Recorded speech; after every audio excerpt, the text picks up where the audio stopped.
Welcome to Conversations with a Wounded Healer. I'm your host, Sarah Bueno. I'm a psychotherapist, teacher, consultant, and most importantly, a wounded healer living and working in Chicago, Illinois. On this show, I interview folks in a variety of healing professions, and we discuss the intersectional journey of healing self while caring for others. We're not just focused on individual healing, but also healing on the collective level from white supremacy, late-stage capitalism, and the patriarchy. Thanks for joining us. Oh, hello there. Welcome back to Conversations with a Wounded Healer. I feel like it's been so long since we've had an interview episode, and frankly, it actually has, because I recorded this a long time ago. But hi, welcome. I'm happy to be back. As you heard, if you listened to the January episodes, I'm in this weird transitional space that has me kind of, I don't know, sometimes I'm very efficient and effective and productive, and sometimes I'm very paralyzed and can't get very much done except look at things on social media and save memes. Like, that's sometimes all I've got. But I'm back now, and I'm very excited. I'm still not going to tell you yet what the news is for the way that the podcast is going to look different for its 5th year. It's almost year 5, dudes. Like, we've been doing this for a minute, and it's time for Mama to change things up. So that's what we're going to do. But I'm not going to tell you yet. I'm still going to tease you for just a little while. So before I get to that, you would want to join our Patreon if you are a fan of this podcast. I appreciate you so much for listening, and that is wonderful and amazing. And if you have any capacity to give, I know it's a hard time right now, so I totally get it. But if you do have any capacity to give financially to this program, you can donate as little as $1 a month, and it is so appreciated. You can go to patreon.com and find Conversations with a Wounded Healer. I think it's literally Convos with a Wounded Healer. And you can donate, and it's lovely. And there are a couple different tiers. There are things you can get. We've got some old presentations from Head Heart Therapy that they are allowing me to continue to share, because now I have transitioned to Head Heart Business Therapy. So if you're following us on Instagram, you're going to see some new branding, or on Facebook, all the places, new branding. Everything's purple because it's my favorite color. So that's what's happening in my world. One other thing I wanted to talk about before we get into today's wonderful guest is I was on Apple TV last night, which I always forget about Apple TV because they don't have a ton of programming yet. I know they're working on it. They got some good stuff. And there's a new show out called Shrinking with Jason something or other. Can't remember his name. He's an actor that if you see him, you're like, oh yeah, that guy. He's been in a ton of stuff. And he plays a therapist who lost his wife. I'm not spoiling anything. He lost his wife to a car accident, and he's been grieving, and he's trying to sort of figure out how to be a therapist again. And I watched the beginning of that last night. And recently I watched The Patient with Steve Carell. And at the end of that, I don't want to spoil that, but my thought about The Patient was that it is an allegory for the way that therapists feel, I guess, held hostage by clients sometimes, especially now that we're in this sort of weird mid-post-pandemic place, and there's still a lot of high acuity and a lot of demands on therapists. But the thing that I told my husband last night as we were watching Shrinking is I said, I think there is something in the larger zeitgeist that is intending to humanize therapists in a new way. And maybe this has happened before and I just wasn't paying as much attention. But now that's something that I'm really passionate about, is that making sure that everybody knows how human therapists are, that I'm seeing it everywhere. So if you've watched either of those shows, Shrinking only has 3 episodes out so far, or at least at the time I'm recording this. But if you've watched any of those shows, I would love to talk about them. And actually, maybe today's guest, she and I can talk about it at some point, but we'll get to that later. Anyway, let me introduce you to today's wonderful guest. Anne Remy is a humanistic therapist, a trauma-sensitive yoga facilitator, a breathwork facilitator, and yoga teacher. Originally from the US, Ohio, where I'm from, Anne has lived and traveled in over 70 countries before moving to the UK. She uses her international experience to inform her practices and to support the decolonization of the health and wellness industry. So I'm really excited to introduce you to Anne, and I think you're going to really like her. So please enjoy my lovely interview with Anne Remy. Hi, Anne. Hi, Sarah.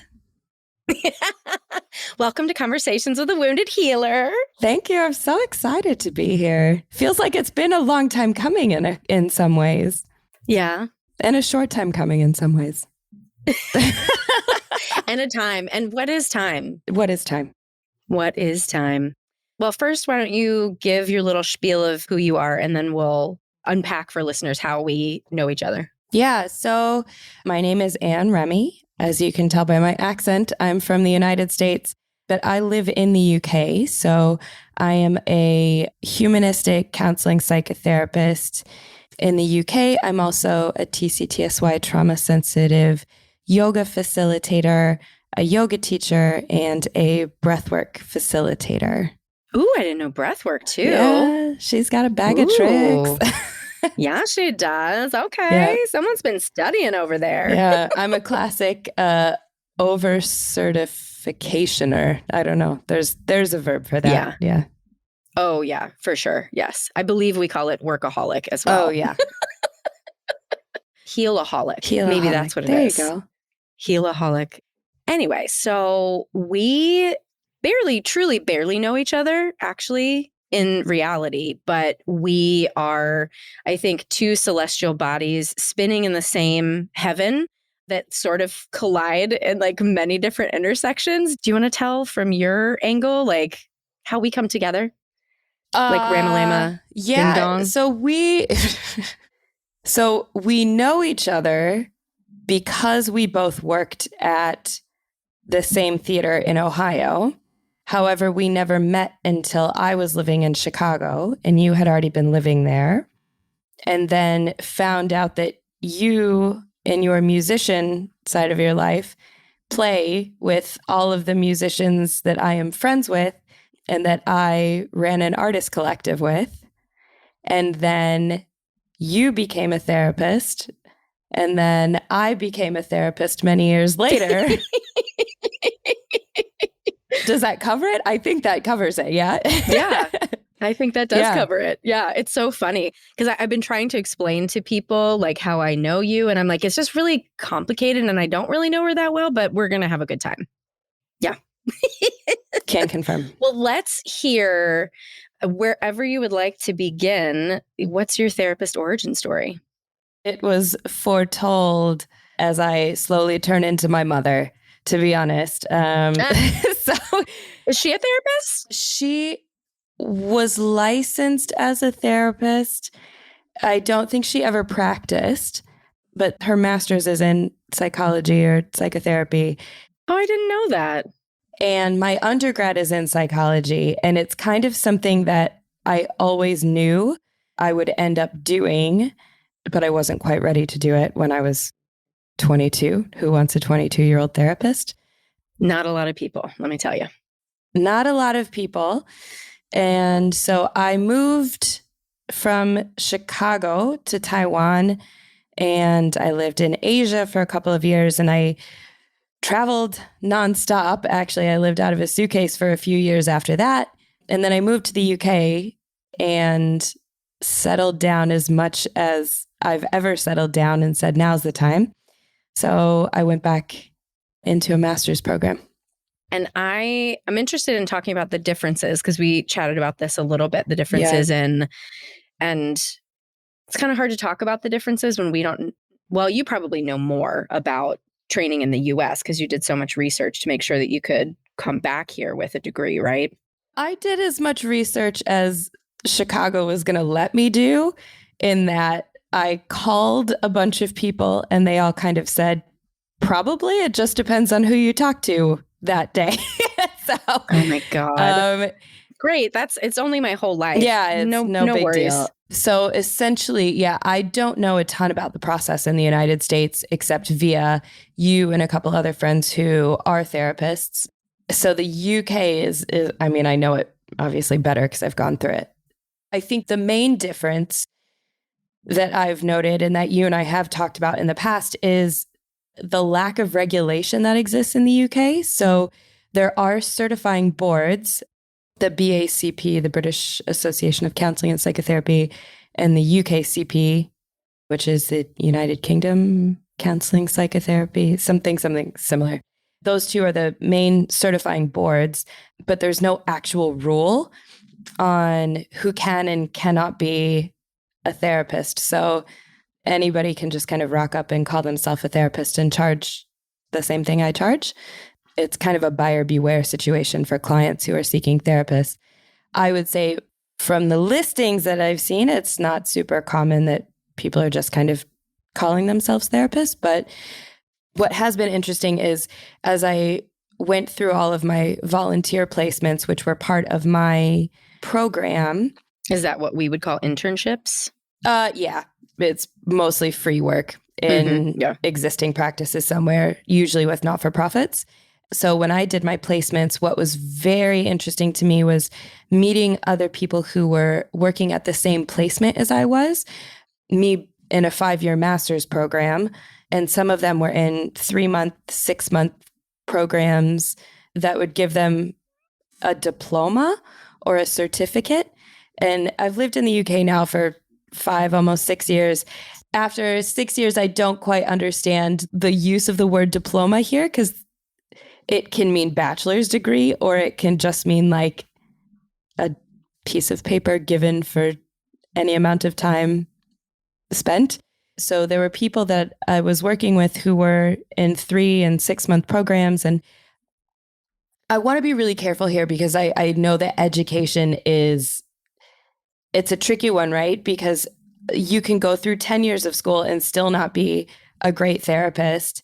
And, you know, there's a lot of people who don't have access to all the right education. And that doesn't mean that they cannot be the type of support that other people need. And some of these people were actually very great counselors. So I think what was surprising to me was it was more like, oh, wow, there are very few rules on this, which is very concerning, obviously, when you're thinking about the public and people looking for therapists. But it did also bring a bit of equitability to who can support and how people can be supported. What was also interesting was that, I don't know about the States, but my master's program didn't require you to have a bachelor's degree.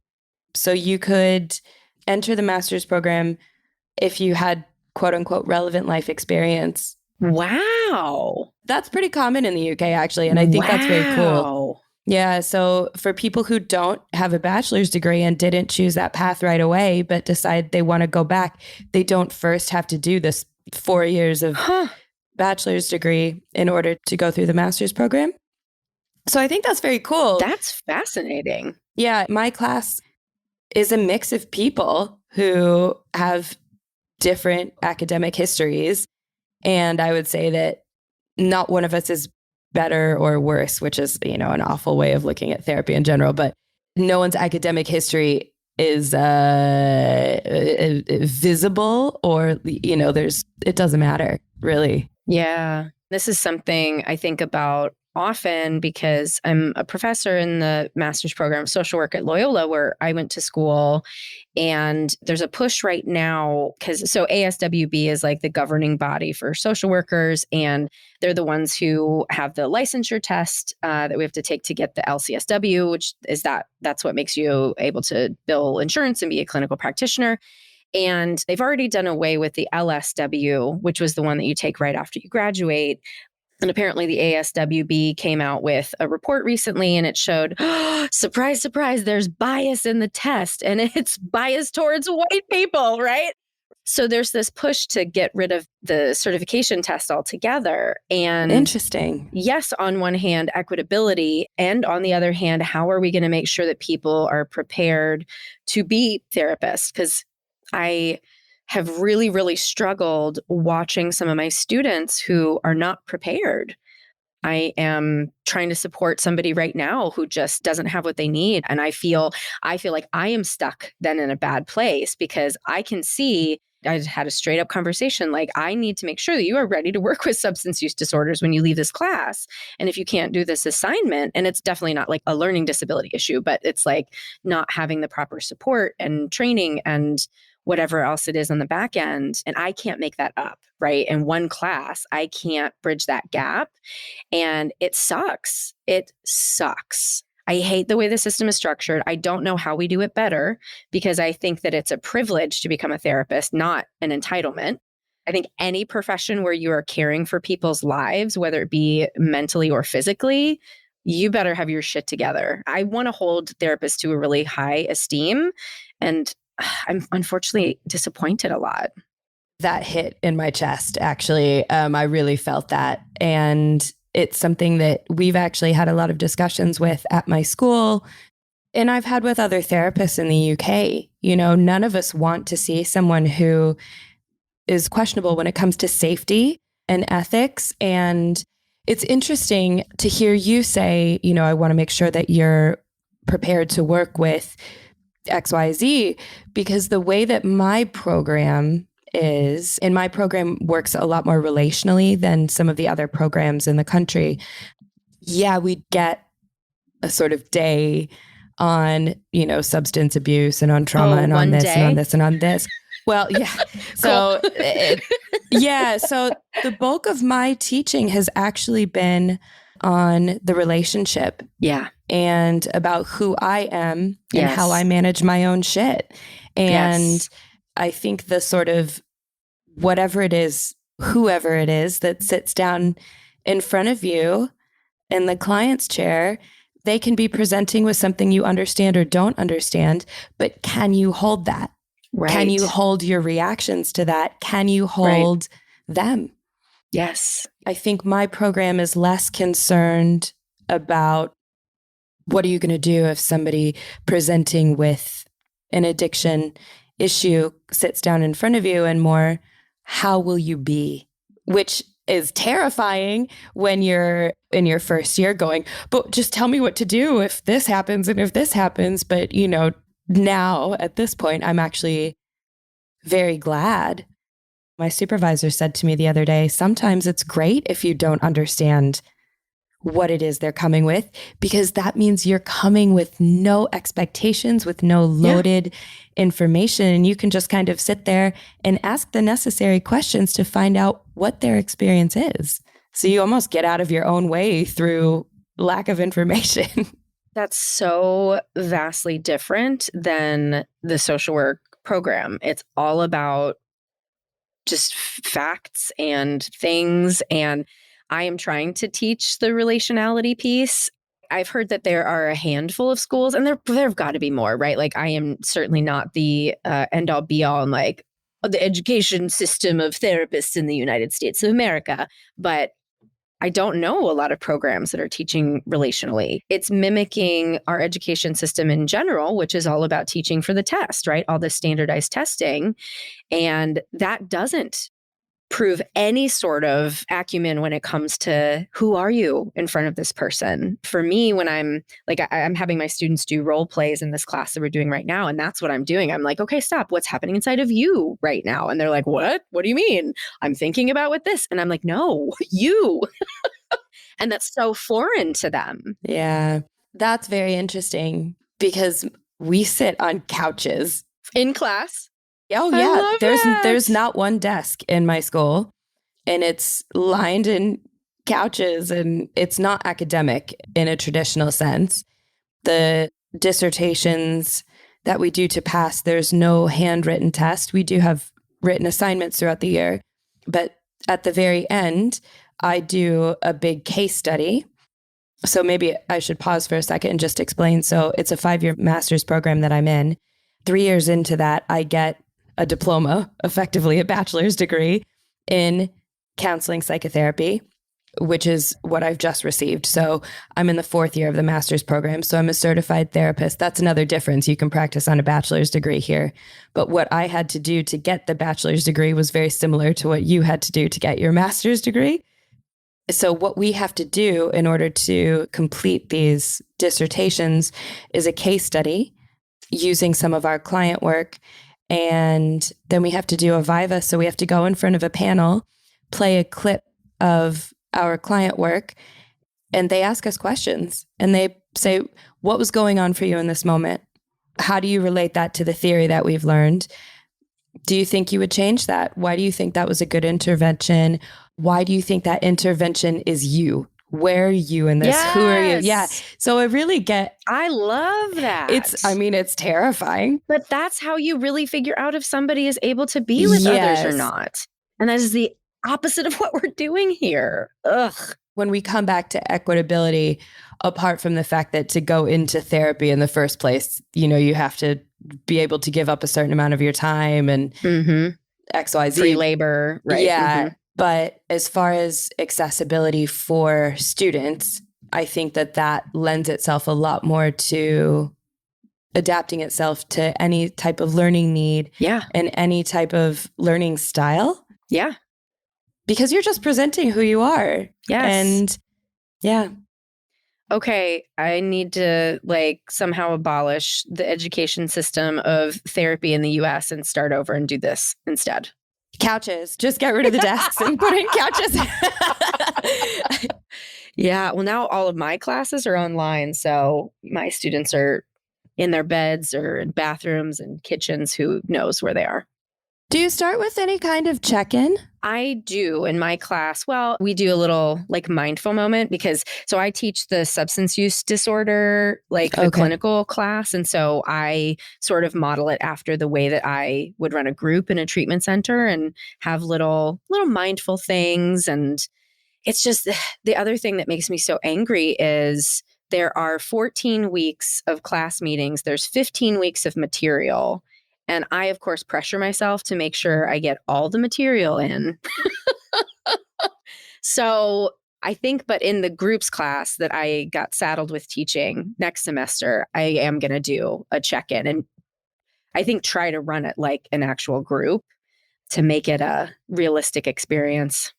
So we do a check-in at the beginning and we also do, we call it group process, but it's basically group therapy at the end. Mm-hmm. So our class is a whole day. It's not, I don't go to an 8 a.m. on Monday and a 3 p.m. on Tuesday. I'm in class from 12 to 7:30 on Monday. Wow. And there's a lot of it's a long day. That is a long day. Especially when you're feeling all your feelings, right? Yes. And talking about your feelings and talking about heavy topics. And sometimes at the end of it, I'm hobbling back to the train, ready to collapse. Right. But we do get the sort of group therapy experience. I know more about the people in my class than I do about some people I've known for my entire life. Oh, absolutely. Yeah. Yeah. How has this changed you? I wish you all could see. It hasn't changed me at all. It hasn't changed me at all. That look you gave was so cute. I was perfect from the start and I'm perfect now. Right. Yeah. The amount of self-compassion that I've developed has been huge. The amount of compassion that I've developed for others has been huge. I am a classic sort of workaholic, I suppose, and I disguise it behind taking classes. So it doesn't seem like I'm working. Right. It's for the greater good, right? Mm-hmm. So I've come to understand a lot of the sort of underlying issues, right? This has been a lot of self-introspection. I've been in therapy every single week through the duration of this course and even before. And is that a requirement for the program? It is, yeah. See? Why are we not doing that here? Yeah, but to be fair, not all programs in the UK require that. So, and that's actually one of my you should not be doing this if you've never experienced it. Correct. Yeah. So I've come to know and love myself in a lot of new ways, which is translated into knowing and loving other people in a lot of new ways. And I think the biggest thing, and I'm coming off the back of a week where this has kind of been put to the test. I'm learning to react less from an emotional place and more from a understanding place in my everyday life. Mm-hmm. And Yeah. And part of that has been, yeah, I don't really know where I was going with that. It was fine. It just A went in board my sentence. head. Do you know what I'm really thinking about how helpful it has been and how reparative it has been to have one parent, my mom, who this poor woman has been getting phone calls throughout the duration of this program with me being like, are you sure you didn't do this to me when I was a kid? Or, do you remember when you did that? That was wrong, or you shouldn't have done that. And bless her heart, she goes, you're probably right. I was dealing with a lot. But I understand that that's not what you needed in that moment. Wow. Yeah. Hold on. Okay, let's just sit with this for a second. Like, wow. What an incredible woman your mom is to be able to do that. Because that's the dream, right? That's what every child wants, is to be able to say, you did this wrong. And for your parent to say, you're right. And I'm sorry, and mean it. Yeah. She means it. And I can't imagine how difficult this has been for her to go through. We'll bring her on at some point. Man, I would love that. I would love that.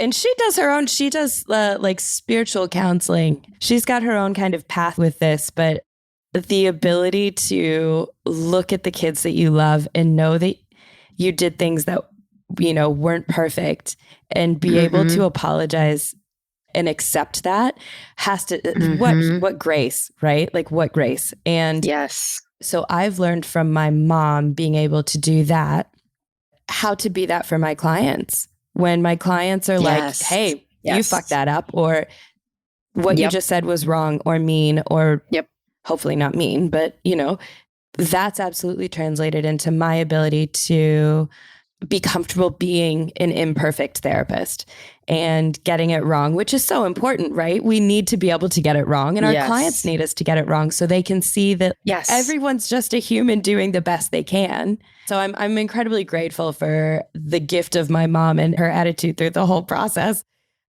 and how that's translated to my clients. Oof, like, it gives me chills to think about that. And something that I wanted to ask you, and this is really personal, but because we've only known each other from afar, the way that I have always envisioned your psychic structure internally is that you had a really foundational level of self-love. And of course, I'm always comparing it to myself. I saw you as somebody who had this level of self-love that I never had. And that was part of potentially what enabled you to fly so far away, right? Like, literally all of these different places in the world, and be okay still within yourself. This is what I've made up about you. But no, I love hearing this. It's really interesting to hear how you're perceived by someone who doesn't know you very well. Yeah. I don't know. I was always like rooting for you, and like, I could almost cry now, because it's funny because we're these, like I said, celestial bodies that happen to kind of orbit around similar things. And I've always like loved you in such a, I don't know. I don't know. If you weren't an ocean away, I would give you a big hug for that. That's so, I mean, like, what? Nope. Let me pause and just hear that. That was great. That was very affirming. Oh. So now I will answer to that. So I just know when I'm feeling something good, I'm trying to stop and feel it. Yes. So yes. It's funny because one of my classmates asked me something very similar. We were having a talk about relationships recently, and they said to me, "Are your parents together? Where are you getting this secure attachment?" And I was like, "Oh no, my parents split up when I was very young, or not very, 11. I grew up in a house with a dad who had mental health issues that were not taken care of, and a mom who was doing the best she could with that." And I've thought a lot about, if we're talking about attachment styles or we're talking about, whatever, I never knew like which dad was coming home. And that kind of gave me these really great survival skills of, I'm great in a crisis because I've already anticipated everything that has ever possibly happened.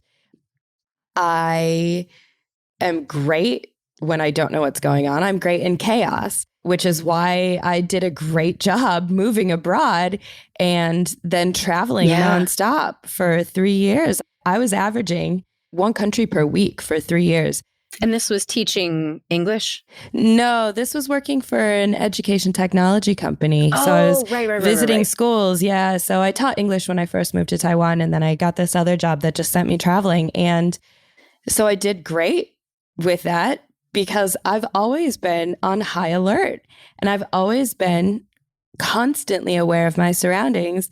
And I didn't know that. I was a year into my therapy program before I realized that I've had chronic stress my entire life. I was like, oh, that's what all these physical symptoms are. That's chronic stress. Girl, what? Mm-hmm. And that's amazing. But having one parent who I never doubted, I was very secure in my relationship with my mom. And my mom was very trusting of both me and my brother. And to have one parent who is constantly proud of you and rooting for you. And when I moved, my mom said, I never worried about you. There were a couple places that I went that she was worried about. But apart from that, she said, I always knew you would figure it out. And, from a very young age, she encouraged both of us to use our intuition, to follow our gut, to trust ourselves and to believe in ourselves. And that is where that sort of secure attachment and that ability to go so far away comes from. Like, I know my mom is at home. I know my family is still there. They're all rooting for me. There's a whole bunch of people out there who really just had my back. My life wouldn't be the same without that. And the ability to have all those adventures and to see the world and report back was absolutely how I paid that forward, right? And now I'm paying it forward through becoming a therapist, which really does feel like a nice full circle moment in a lot of different ways. Yeah. The thing that you said that I think is the special sauce is that your mom trusted you. Oh, yeah. Too.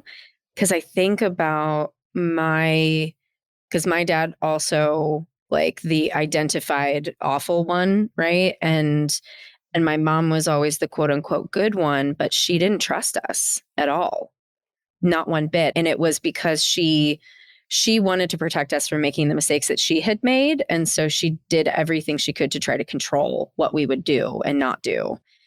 I imagine the way that you internalized your mom's trust in you, that's what built that foundation of secure attachment and you being able to follow your intuition.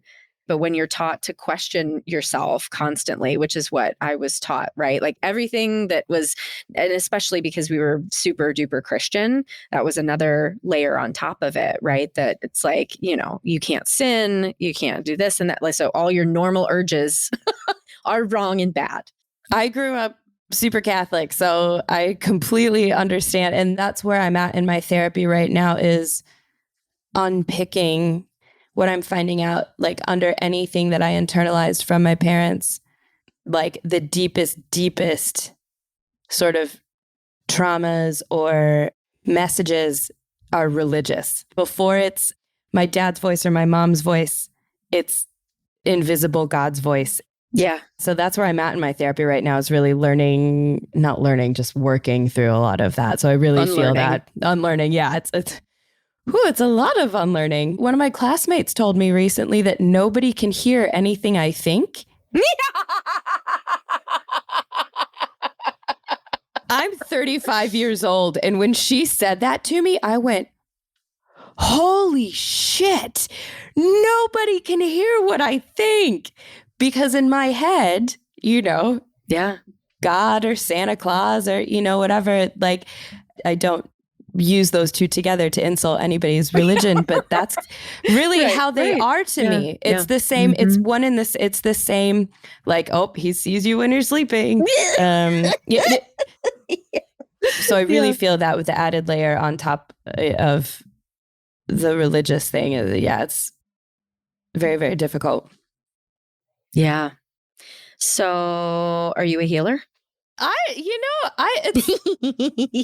little smile just grew in such a beautiful way. Yeah, it's a weird one because I don't know if I'm comfortable with that title yet. To me, that feels like I have something that somebody else doesn't. The title that I would choose is more like an activator, which is not as glamorous or as sexy, but like, and it probably, I like that though. But and it also sounds like a sex toy, doesn't it? Like it kind of does. Yeah. So it's maybe not the best term, but the only thing I'm doing is supporting people to activate what's already in them. I am not bestowing any sort of something that I have that somebody else doesn't. I'm really just helping people open up doors that already exist within them. And the only thing I have is some additional training in how to open the door. Right.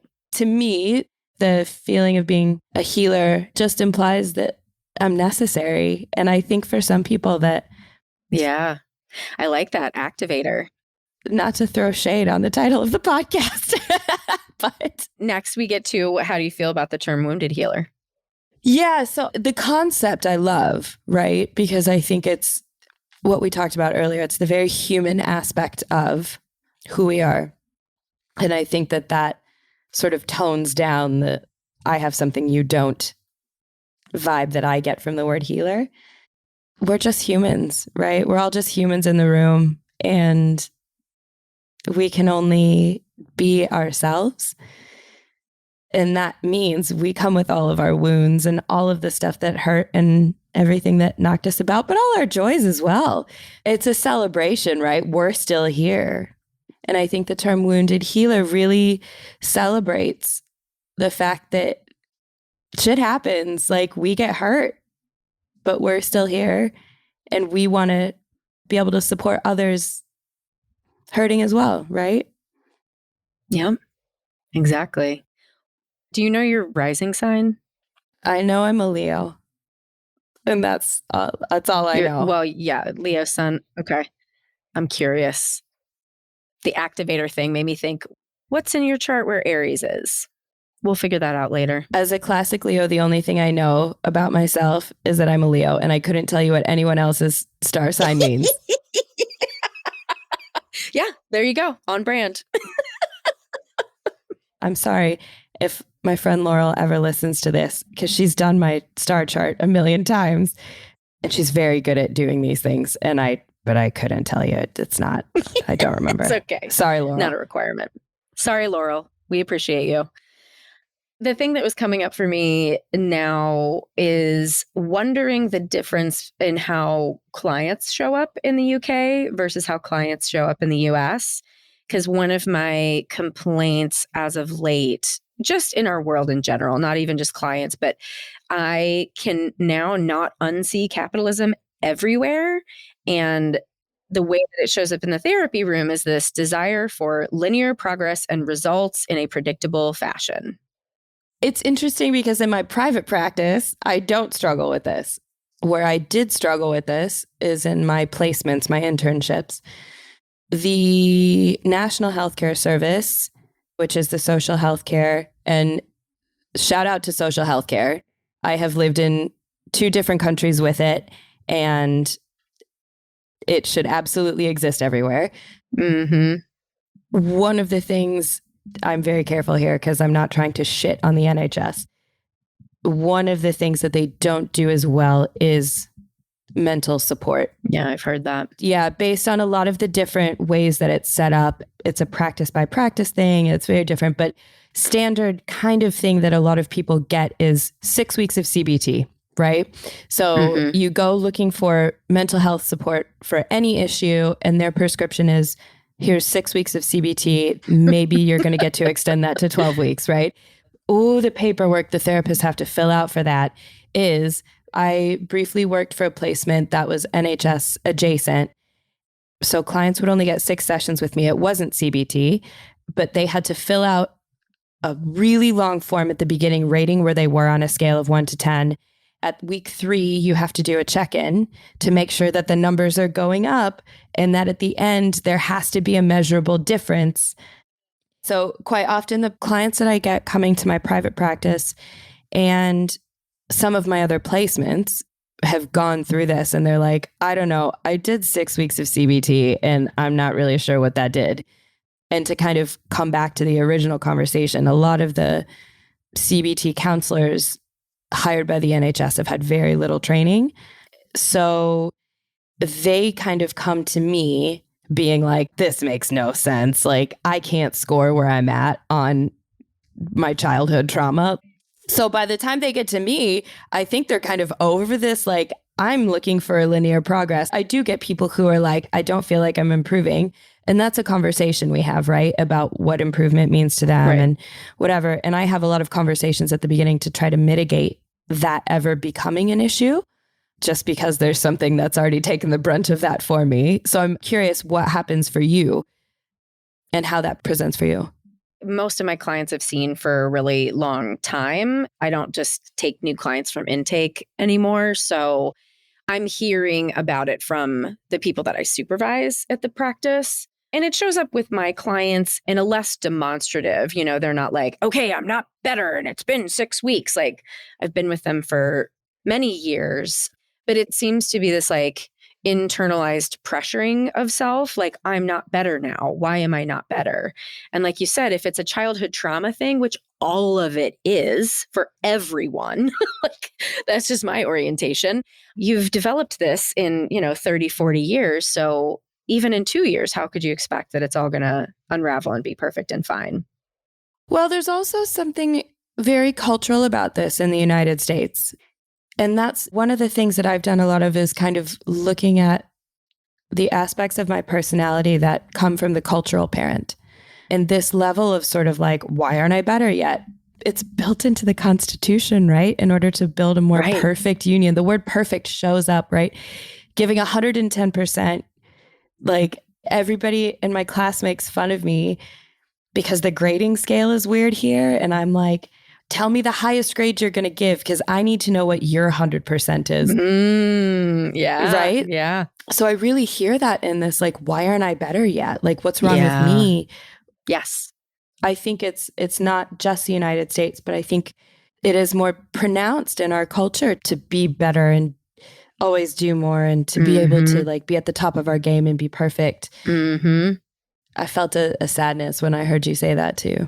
Yeah, absolutely. Right. Because it's not just an individual thing. It's a systemic thing, right? I mean, and some schools of thought would critique the fact that I think everybody has trauma and that therefore it's not trauma. Well, that means it's fucking society, right? Like, the reason that we have so much trauma is because we're not a well society.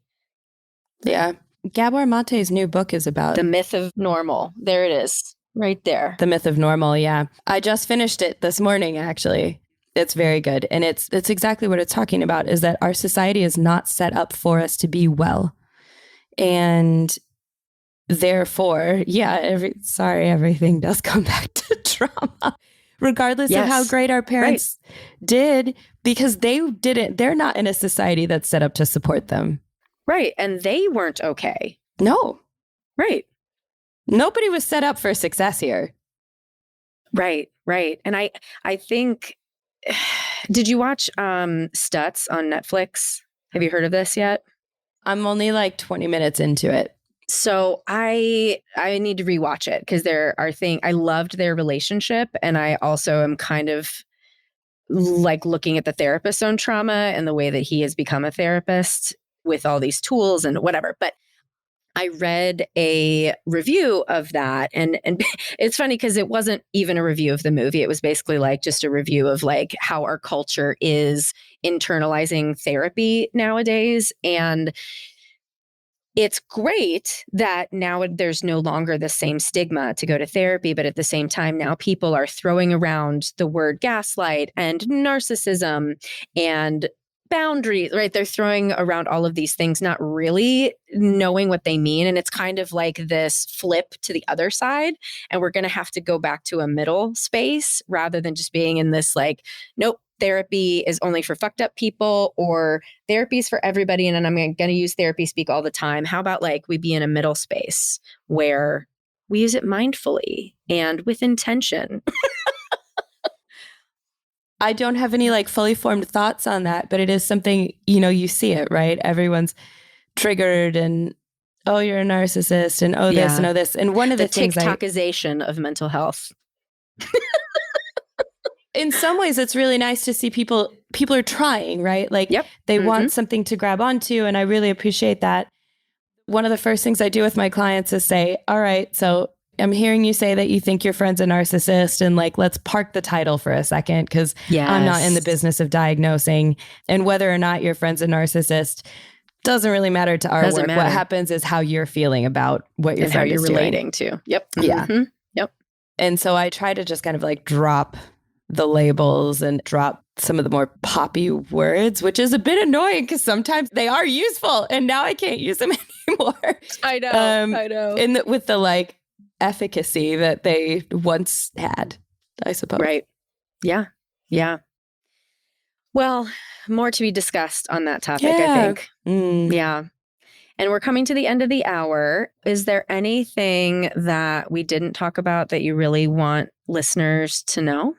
I have a YouTube that is slowly having videos added to it, and they are free trauma-sensitive yoga videos with varying lengths, and there's lots of descriptions that go with them and whatever for people who are interested in trying that out. And it is an actual form of trauma support, and I'm really passionate about making as much mental health and trauma support as equitable and accessible as possible. So everyone is very welcome to visit that YouTube page with the videos on it and see if they're useful to you. And maybe they're not, and that's okay too. But it's just something that I'm quite passionate about, making sure that everything I do is accessible in one way or another to everybody. So, yeah. And how do they find those? It's youtube.com/spareroomwellness. My handle on all things is Spare Room Wellness. So on Instagram, on Facebook, my website is spareroomwellness.com. And it's a beautiful, very colorful website. Yes, thank you. The woman who designed it, I can take no credit for it. The woman who designed it and the woman who took my photos are both amazing, amazing ladies. Everything's accessible via my website, and would love to hear from anybody who felt that anything spoke to them, even if it's just an email with feedback. I'm always quite happy to hear from anybody with opinions or thoughts. And yeah. That will change as you start to get more opinions and thoughts from people. But for now, I like it. It feels like a nice community. Yes. My supervisor said the same thing. She was like, maybe you don't want to give out your email address to everybody. And I was like, yeah, for now, it's fine. I like it. Yeah. She was like, talk to me in 10 years. Yes. Okay. Exactly. Yes. Yeah.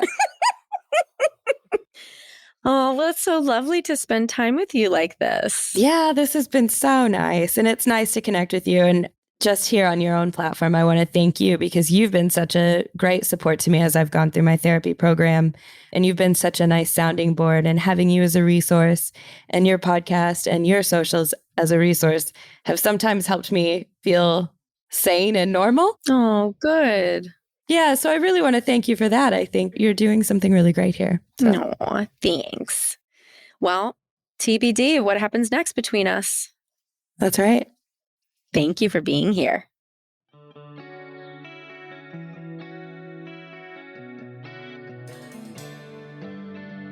Thanks to our guest for an amazing conversation today. To find out more about today's guest, you can visit www.headheartbiztherapy.com/podcast. Thanks as always to Andrea Klunder and the Creative Imposter Studios for editing, to Liam O'Donnell for our album art, and to Ben Mueller for our theme music. Until next time, bye-bye.